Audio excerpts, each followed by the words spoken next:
সুপ্রভাত। আবার চলে এলাম সকলের সামনে। আমাদের রান্না হয় আজকে সরস্বতী পুজোর দিন। আমি একটি মিষ্টির খাবার তৈরি করে দেখাবো। সেটা হচ্ছে গাজরের রসমালাই। এটি তৈরি করতে লাগবে গাজর, লিকুইড দুধ, গুঁড়ো দুধ, চালের গুঁড়ো, গুড়, কাজু কিশমিশ, ছোট এলাচ, ঘি, একটু সামান্য সাদা তেল আর চিনি আমি ডাস্ট করে নিয়েছি। এবার প্রথমে আমি গাজরগুলোকে সব মিক্সির বাটির মধ্যে অল্প অল্প দুধ দিয়ে ভালো করে পেস্ট করে নেব।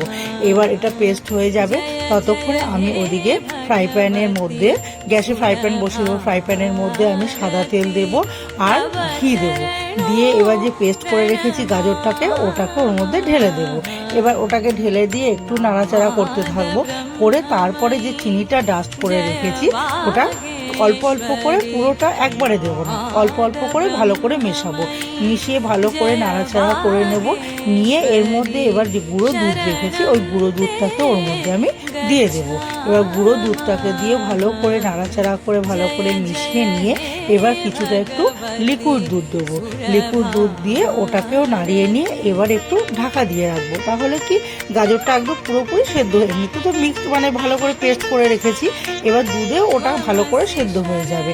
এবার তারপরে কিছুক্ষণ পর ঢাকাটাকে সরিয়ে এবার ভালো করে নাড়াচাড়া করে নেব। নিয়ে এবার চালের গুঁড়োটা দেবো, ওটা যাতে একদম বাইন্ড হয় আর কি, নাহলে পরে আমি ওটাকে পাকাতে পারবো না। এবার ভালো করে চালের গুঁড়োটা দিয়ে মিশিয়ে নিয়ে এবার যখন নাড়তে নাড়তে দেখবো যে আমি ফ্রাই প্যান থেকে জিনিসটা একদম উঠে আসছে, তার মানে আমার পুরটা রেডি হয়ে গেছে। এবার ওটাকে আমি নামিয়ে রেখে দেবো।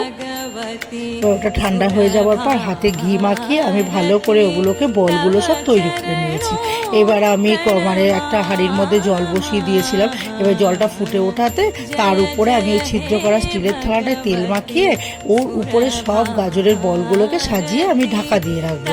এবার 10-15 মিনিট ওটা ফুটতে থাকবে ওই ভাপে। আবার আরেক দিকে আমি দুধটাকে বসিয়ে দেবো। এবার দুধটা ফুটে উঠলে পরিমাণ মতো গুড়টা দিয়ে দেবো। এবার গুড়টার মধ্যে তাও কিছুটা আমি গুঁড়ো দুধ রেখেছিলাম, ওই গুঁড়ো দুধটাকে ওর মধ্যে দিয়ে দেবো আর কাজু কিশমিশগুলোকে ওর মধ্যে দিয়ে দেবো।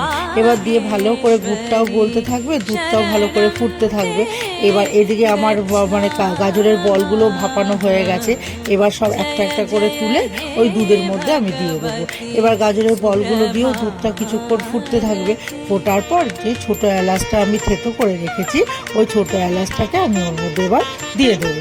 দিয়ে নাড়িয়ে চাড়িয়ে নিয়ে তারপরে আমি গ্যাসটা অফ করে দেবো। তাহলেই তৈরি হয়ে যাবে আমার গাজরের রসমালাই। এই খাবারটি যদি ভালো লেগে থাকে তাহলে লাইক করবেন, কমেন্ট করবেন, শেয়ার করবেন, অবশ্যই সাবস্ক্রাইব করবেন। ধন্যবাদ।